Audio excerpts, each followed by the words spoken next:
Ini dia alasan kenapa kamu sudah makan, tapi masih terasa lapar dan masih pengen ngemil. Nah, tonton setelah yang satu ini.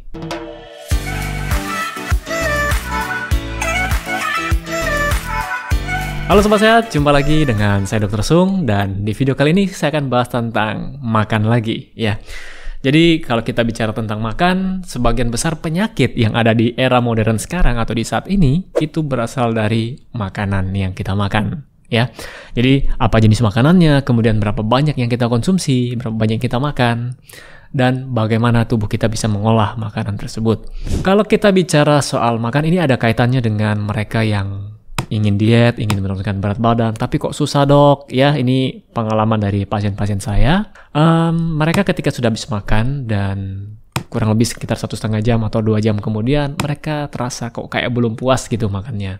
Jadi pengen makan lagi ya. Nah, sebenarnya apa sih hal yang perlu kita perhatikan untuk masalah ini ya? Nah, di sini saya bahas dulu ada beberapa hormon yang terkait dengan rasa lapar kita ya, atau hunger hormones kalau saya bilang. Nah, yang pertama ada namanya hormon grelin.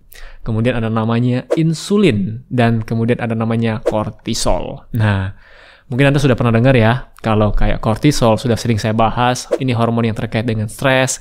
Kemudian insulin ini untuk mengangkut gula darah kita masuk ke dalam sel ya. Dan itu banyak sekali kasusnya untuk resistensi insulin, kemudian mengarah ke diabetes. Kemudian grelin. Nah, grelin ini merupakan hormon lapar. Nah, jadi apa saja yang memicu hormon lapar kita? Oke, kita bahas satu persatu. Jadi di sini saya sudah buat rangkumannya. Yang pertama adalah kurang tidur. Nah, untuk orang-orang yang sering begadang di malam hari, ya, jadi jam tidurnya tidak cukup atau jadwal tidurnya berantakan, cenderung akan memiliki nafsu makan yang lebih besar dibandingkan dengan orang yang bisa tidur teratur. Kemudian yang kedua adalah stres, ya. Jadi stres membuat kita ingin banyak makan. Ya, ini ada kaitannya dengan hormon kortisol yang tadi sudah saya sebutkan. Kemudian yang ketiga ada namanya karbohidrat olahan. Ya, jadi kalau Anda sering mengkonsumsi karbohidrat olahan, ini akan memicu insulin spike. Jadi kalau kita lihat grafiknya, harusnya insulin yang kita harapkan dia naiknya pelan-pelan, ya. Kemudian turunnya juga pelan-pelan. Ketika kita mengkonsumsi karbohidrat olahan atau karbohidrat yang simple, insulinnya seperti saham gorengan. Jadi naik cepat, turun juga cepat. Nah, ketika turun cepat ini, tubuh kita akan merasa lapar lagi. Jadi siapa di sini yang sering makan habis makan, misalnya yang manis-manis ya, makanan pencuci mulut tuh, entah itu puding, entah itu minuman-minuman manis, tidak lama kemudian Anda pengen mengkonsumsi makanan itu lagi. Jadi sudah lapar lagi gitu. Lalu protein dalam jumlah besar dan juga MSG ini akan meningkatkan hormon insulin kita dan men-trigger rasa lapar. So, protein itu penting buat tubuh kita, tapi kalau proteinnya sudah kebanyakan dalam jumlah besar, nah ini juga akan men-trigger insulin kita, ya. Kemudian pemanis buatan. Nah, mungkin orang-orang yang mengalami masalah dengan gula darah, hiperglikemia, atau sudah masuk ke kondisi diabetes, ini memilih untuk pemanis buatan. Nah, ternyata pemanis buatan ini juga menstimulasi rasa lapar, ya. Kemudian ada hal-hal lain juga yang menyebabkan makan menjadi berlebihan, ya. Yang pertama nih, defisiensi empedu, defisiensi cairan empedu. Nah, misalnya Anda yang mengalami masalah dengan batu empedu, sehingga jalan keluar dari kantong empedu ke usus, jadi perjalanan cairan empedunya terhambat. Nah, ini juga bisa mengakibatkan Anda kekurangan atau defisiensi cairan empedu. Cairan empedu ini sendiri berguna untuk metabolisme zat lemak, ya. Jadi memetabolisme lemak dari makanan yang kita makan. Kemudian yang kedua adalah diet rendah lemak. Ya, ini mirip-mirip dengan tadi ya. Jadi ketika kita diet rendah lemak, karena sekarang kan banyak nih promo-promonya, mungkin yang beredar di masyarakat adalah makanan yang baik itu makanan yang rendah lemak. Konsepnya tidak seperti itu ya. So, kita tetap membutuhkan lemak, tapi lemak yang baik, bukan lemak-lemak yang olahan, lemak dari gorengan, bukan seperti itu. Nah, makanan-makanan low fat membuat kita akhirnya dietnya diet rendah lemak. Sedangkan lemak sendiri itu membuat tubuh kita kenyang lebih lama ya. So, kalau kita belajar ya, kalori terbesar memang di lemak, dan lemak ini membuat kita kenyang lebih lama. Ada mungkin dari Anda semua yang ketika habis makan, mungkin baru 1,5 jam, kok pengen nyemil ya, dan nyemilnya yang dicari apa? Gorengan. Nah, ketika Anda mencari gorengan atau sesuatu yang digoreng, ini bisa jadi salah satu indikasi Anda kekurangan lemak, ya, lemak yang baik dalam makanan Anda. Coba deh diperhatikan, mungkin ketika Anda mengkonsumsi lemak yang baik, coba diperhatikan apakah Anda masih ingin mencari gorengan lagi. Oke, kemudian makanan junk food, ya.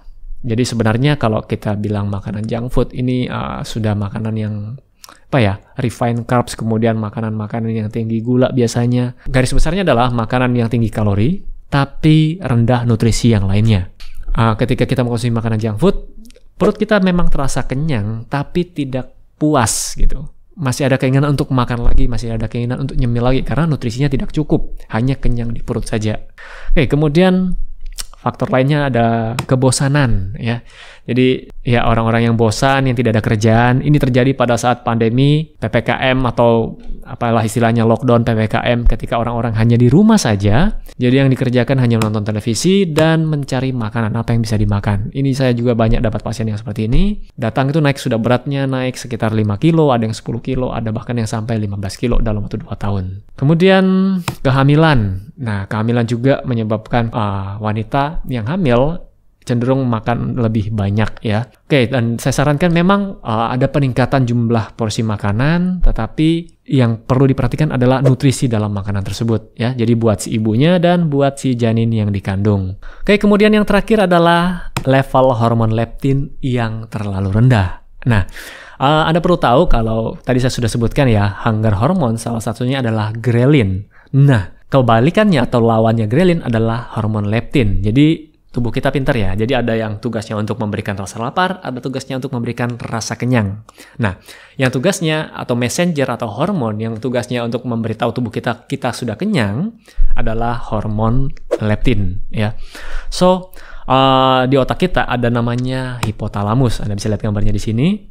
Jadi terdapat reseptor atau zat khusus untuk menerima hormon leptin, ya. Jadi ketika perut kita sudah kenyang, dia akan menyampaikan ke otak kita dari hormon leptin ini. Oi, tubuh kita sudah kenyang, jadi stop makannya, cukup gitu. Ini ada masalah dengan hormon leptin pada beberapa kasus ya, contohnya pada orang-orang yang obesitas. Walaupun hormon leptin ini dibuat dari sel-sel lemak di tubuh kita, tapi pada orang-orang yang obesitas, jumlah sel lemaknya banyak dong, tapi ada masalah dengan hormon leptinnya. Jadi ada mengalami namanya kekurangan sensitivitas atau istilahnya mungkin resistensi dari hormon leptin ini. Kemudian pada mereka yang mengalami resistensi insulin dan diabetes, ini juga terjadi gangguan di sana.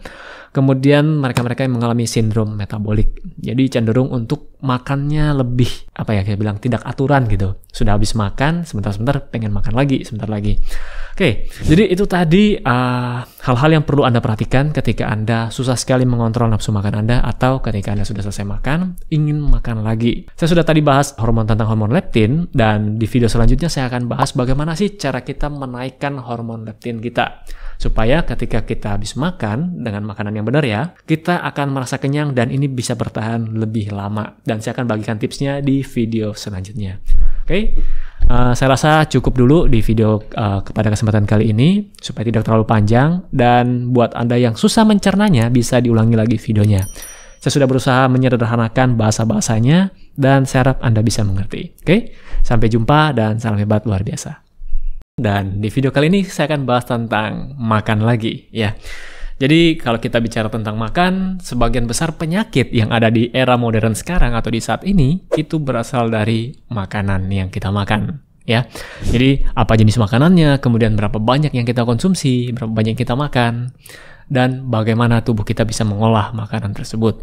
Kalau kita bicara soal makan, ini ada kaitannya dengan mereka yang ingin diet, ingin menurunkan berat badan, tapi kok susah dok? Ya, ini pengalaman dari pasien-pasien saya.